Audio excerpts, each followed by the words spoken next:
Welcome to the Answers for Elders radio show. Meet the trusted experts who will give you straight answers and will help guide you on the path of later life care. Now, here's your host, founder, caregiver, and CEO, Suzanne Newman. And welcome everyone to Answers for Elders Radio Network.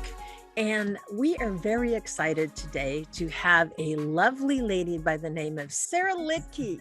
And Sarah, you are the founder and amazing creator of Sound Dental Solutions. And we are so excited here because would you believe in the hundreds of podcasts that we have out there? I don't think we have ever done, I could be wrong because my memory's not 100%, but I don't think we've ever done anything on geriatric dental health and on senior dental health. And it's always been a concern of mine, how many of us that are over the age of 65 that are on fixed incomes, we may have a situation in our lives that we've been putting something off because it's just the cost is overwhelming. And it also seems like, to me anyway, that the dental world never changes. It's always the same. And Sarah, today I am so excited to have you on because you're about to, in this hour, for those of us that are listening, you're going to share with us all kinds of new things that you may never not know about, including not having to drill, which is really exciting.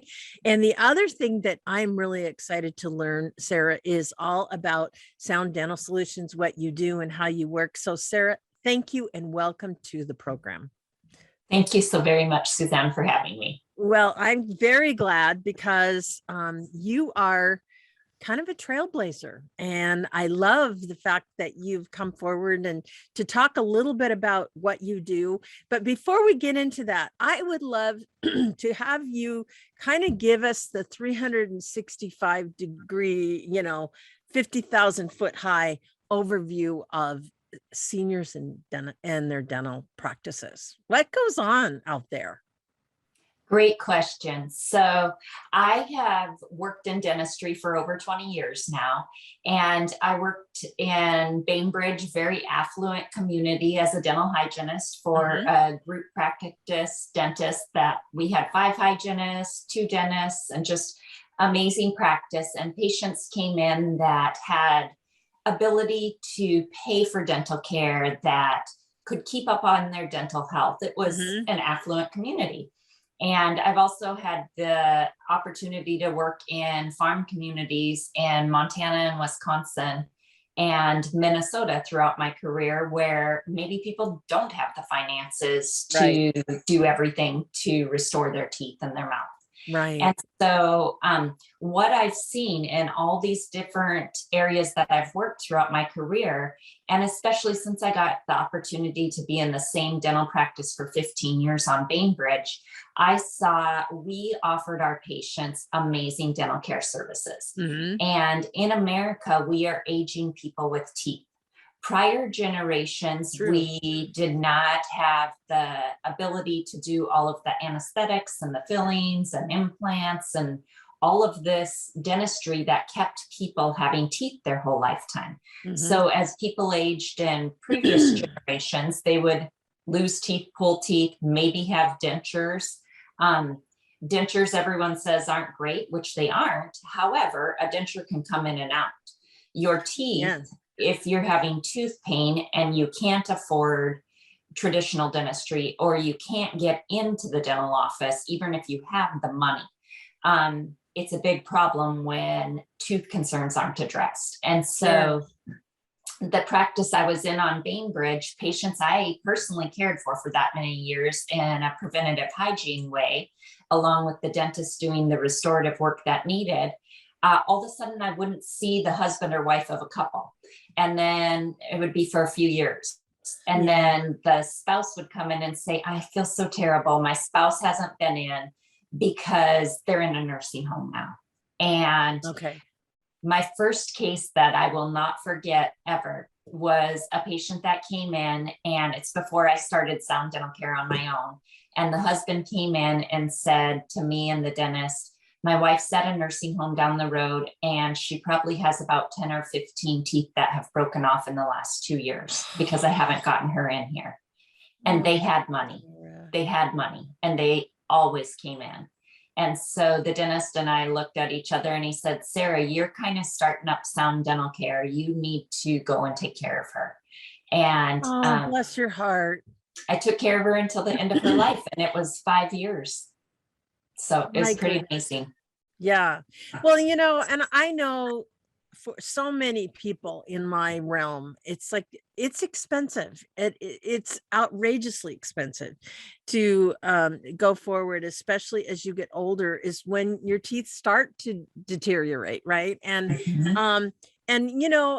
how many of us have habits that we may not necessarily floss regularly, that there's all kinds of dental good practices, best practices in maintaining your teeth. And for me, I've always been an avid flosser, and I look at my mouth and I go, I'm really lucky compared to my friends because I have taken care of my teeth. Now, I've also done some things like I've had them whitened a couple of times and things like that. So it's not like I'm not doing some things, but there's still the normal process of aging that happens. And I think a lot of us are fearful to go to the dentist, that are over the age of 65, because they're afraid of what their dentist is going to find. And so we tend to put it off, or we tend to think, even if they diagnose something, I wouldn't be able to pay for it anyway. And I'm sure I would guess, Sarah, are there a lot of people out there that just, they get a diagnosis from a dentist and then you never see them again? You give them this big, whopping $10,000 bill it's going to take to fix your mouth, and then they turn around and they can't afford it, so they leave.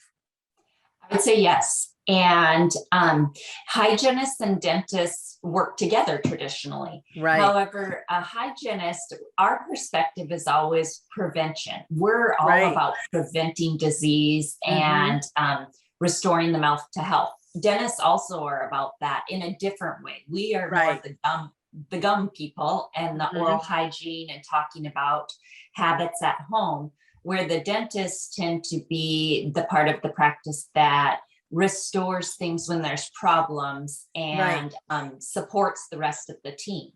So as a hygienist, my goal has always been, and I would say this is true for almost all hygienists, is we're about advocating for health. And we don't want problems to happen. And so I've always chosen to educate my patients and not shame my patients. If someone's not flossing, I'm going to let them know the harm in not doing these things. But I'm not going to shame them. I'm going to try to find ways to encourage them. And as you said, as we age, we are more likely to get decay and periodontal disease. And there's many, as we age, we're on more medications due to comorbidities and different diagnoses. And so medications lead to dry mouth. Dry mouth leads to decay. So as a hygienist, when the patient comes in to have their teeth cleaned, I'm going to try to give them every tool they can to help with their dry mouth, so that they aren't home and sucking on sugar candies and coming in with a mouthful of candy. And that's another thing that seniors tend to do, is eat more sweets. So obviously that goes. So as I'm thinking this through, and when you're talking about dry mouth, and so obviously hydration is huge. There's all kinds of things that seniors may not necessarily do as much as they should. The foods they're eating, they're probably not eating things that are crunchy, or or things that can help break down things, rather than they're eating soft foods like soft ice cream and things like that, which obviously can't be as good, I would imagine too, because you're not using your gums. And I've noticed too, with a lot of people, there's gum disease that happens if you're not flossing or not brushing appropriately. Is there not? This is true. And as we age, the health conditions come. So you have strokes, you have different things that limit us in our oral hygiene. So, even if you were someone that flossed at one point in your life, but now you have paralysis on one side, or good point. Maybe there's some depression that has come up as you've aged and you've just lost your ability to do your self-care as you once did. There's many, many cofactors that go into why oral health is failing as we age. However, keeping people in a routine habit of seeing their hygienist, having a dental care visit, regardless of their age and where they are in life, whether they're home or at a nursing home, it is so important. I actually finished my schooling last year to become a licensed denturist as well, which is making prosthetic teeth for patients that have no teeth. And I had to do a research paper. And one thing I found, which I was just flabbergasted, that for Alzheimer's patients, who I'm very compassionate about, and you'll hear later from me on my Alzheimer's history. They're like amongst my favorites too. So yes, but the action of chewing and masticating food actually helps the brain and function. I believe that. When one loses that ability to chew, whether you go on a pureed diet because of a stroke or something of that matter, or because you're missing a lot of teeth because you can't afford for them to be restored, that affects our brain health in and of itself. You know, Sarah, this is really good information. And, you know, as we've talked about this whole issue, it's like, I'm really interested in our next segment for us to talk about the dental industry as a whole. What's going on right now? How are seniors, quote unquote, being served? And, you know, how can we make it better, and how do you make it better? Because I think there's a lot of things that you shared with me before we came on the air that I'm very, very excited to share with our listeners. So everyone, guess what? Sarah and I will be right back right after this.